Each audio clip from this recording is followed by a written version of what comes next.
কালকের থেকে তোমার ঈদের ছুটি। এই যে কিছু বাড়ি কাজ দিলাম, এগুলো কইরা রাখবা।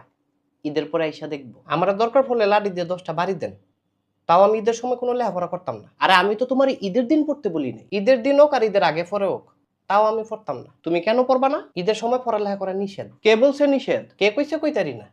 তো নিষেধ। তোমারে পড়ালেখা করতে হবে। আচ্ছা স্যার, আপনার একটা কথা কই। কি কথা? ঈদ মানে আনন্দ, হ্যাঁ, আর ঈদ মানে পড়ালেখা বন্ধ। এলাকা একেবারেই বন্ধ? একেবারেই না।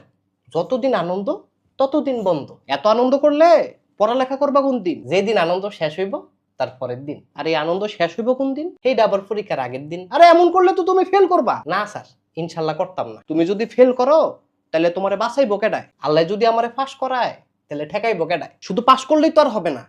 পাস করা এক জিনিস, ভালো রেজাল্ট আরেক জিনিস। যেই মালিক পাস করায় সেই মালিক ভালো রেজাল্টও করায়। দুনিয়াটা এত সহজ না, পড়ালেখা করতে হবে বারবার। রমজান ঈদ এত সস্তা না, বছরে